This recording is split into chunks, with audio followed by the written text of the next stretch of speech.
This new card and archetype are extremely important for the future of Yu-Gi-Oh! And this time in our preview series to Age of Overlord, the next core set releasing in a few weeks from now, we are talking about Diabellstar and the Sinful Spoils engine. And before all that, make sure to check out my new playmat, the King of Beasts, on Imperium Duelist exclusively. Absolutely amazing artwork done by Midnight Dreams, who did my previous branded playmat. Really quality material, really affordable price, and fast shipping. So if you are interested in that, it will really help support the channel and me personally. And of course, on top of all that, you do get 10% off the playmat and any other thing you want to pick up on Imperium Duelist using code GALZO10 at checkout. So again, if you're interested, link in the description below. You can pick up the playmat and of course support me and the channel. Let's get on to the video. So the Visa Starfrost lore is apparently over, maybe, we don't know yet, but the Diabellstar and Snake Eye, and of course the Sinful Spoils lore is in effect starting in Age of Overlord, but we did get a hint of it in the previous set in a card called Sinful Spoils of Subversion Snake Eye. So in today's video, we're going to talk about Diabellstar, the Dark Witch, and all of her support cards. A lot of important things that are jumping into the meta right now, doing a lot of great work in the OCG, and we're going to talk about how good they will actually be here in the TCG. So sit back, relax, and enjoy, and let's start by discussing the main monster of this archetype called Diabellstar the Dark Witch. Diabellstar the Dark Witch is a level 7 Dark Spellcaster monster with 2500 attack and 2000 defense, and its effect states that you can special summon this card from your hand by sending one other card from your hand or field to the graveyard. You can only special summon this card once per turn this way. You can only use each of the following effects of Diabellstar the Dark Witch once per turn. If this card is normal or special summoned, you can send one Sinful Spoils spell or trap directly from your deck. And if this card is sent from the hand or field to the graveyard, during your opponent's turn, you can activate this effect. You can send one card from your hand or field to the graveyard, and if you do, special summon this card. A Searcher that can special summon itself from the hand and from the graveyard if it's destroyed. Pretty amazing, right? And we also have to talk about the other things that this card brings onto the field. So of course, we did mention the Sinful Spoils of Subversion Snake Eye. It's a card that came out in Duelist Nexus, and it's basically a normal spell card that has no strings attached whatsoever, and it says that you can target one face-up monster on the field, you can place it in the spell and trap zone of its owner as a continuous spell. And it's kind of interesting because this card just came out of nowhere and essentially spoiled the new archetype. So wordplay aside, let's talk about the three main cards that Diabellstar can search, and the first one of them being the Sinful Spoils Hunter Fiend.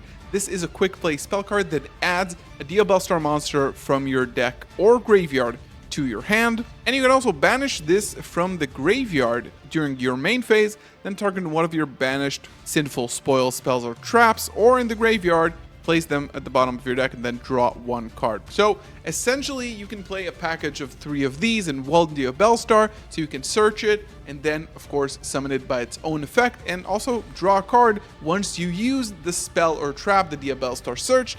And this is what we're going to be talking about next. We have 3 really interesting cards here. The first one, which is the original Sinful Spoils Snake Eye, send one other face-up card you control to the graveyard, special summon one level 1 fire monster from your hand or deck. You can banish this card from your graveyard, target one Snake Eye or Diabellstar monster in your graveyard, and add one level 1 fire monster from your deck to your hand, then place the targeted monster at the bottom of your deck. Pretty amazing. This card is the main reason Diabellstar is seeing play today, and it is in Rescue Ace decks. So Rescue Ace revolves around getting a card called Rescue Ace Turbulence to the field, which is a big monster that sets 4 spell or traps from the deck directly.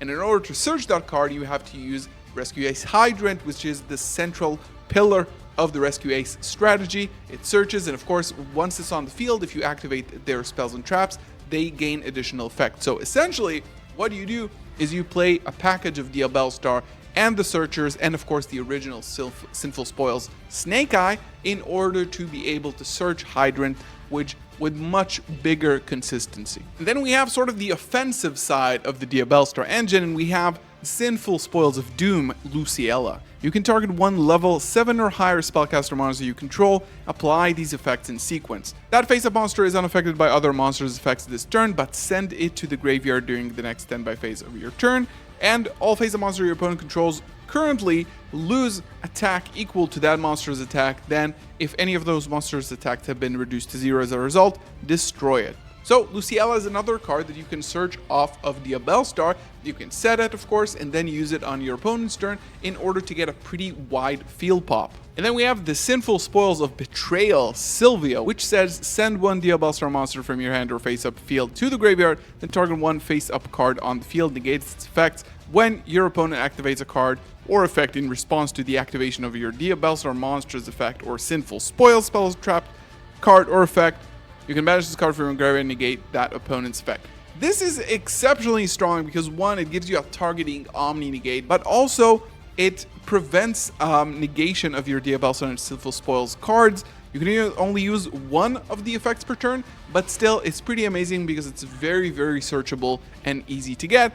And again, a lot of these cards mention Diabellstar monsters, which means Diabellstar the Dark Witch is not the only Diabellstar monster. So these are mainly the uses of Diabellstar. It acts as a very, very small 5 to 6 card engine, maybe even sometimes 4, that allows you to 1, increase your consistency within Rescue Ace, 2, you can also use this as negation and interruption going first by setting Luciella or Sylvia to the field. But there's also one thing we haven't discussed still, and it is the fact that Diabellstar or the Searcher are 1 card level 8 synchros, which up until now has been really, really good in the OCG, which meant that you can summon Chaos Ruler, which was just an incredible card that just got forbidden. But by essentially summoning Diabellstar, activating the effect to set to your field the original Sinful Spoil Snake Eye, and then you can special summon 1 Jet Synchron from your deck, essentially making Diabellstar a 1 card level 8 synchro, which could go into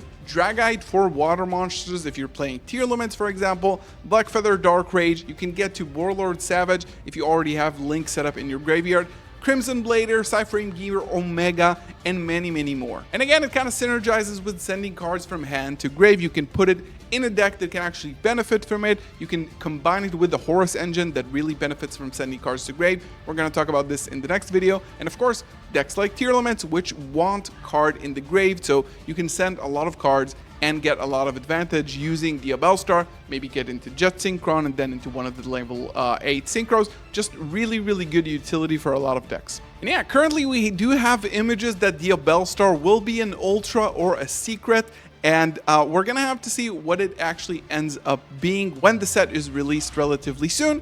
But in any case, this is one of the stronger engines in the set. This set is not about full archetypes, even though there is an archetype attached to this release called Snake Eye, which is relatively generic and kind of ties into the lore of Diabellstar that fights against them, which you can see by the artwork of the cards, but not necessarily as a complete deck, similar to what Scareclaw was at the beginning when it released with Visas and the entire Scareclaw engine, when it didn't really synergize until we got more support further down the line in the form of Scareclaw Lightheart that sort of combined these two together. But it's also really interesting that you could just fit in this engine and other engines in this series, which we will talk about in the future, in just basically every strong meta deck right now, and just benefit from it, even if it's just removal, negation, or going into level 8 synchro plays. This card and this engine just provides a lot of utility, and I think it's going to be really exciting to see how it eventually works out. So let me know in the comments below, what do you think about Diabellstar and the Sinful Spoils engine? Of course, keep in mind that we still have a lot of videos in the series up until the Age of Overlord release, so click the bell and turn on notifications. Of course, subscribe and like the video if you do want to see more of that, and, you know, be ready when Age of Overlord finally releases. Thank you so much for watching. I'll see you in the next one. Peace.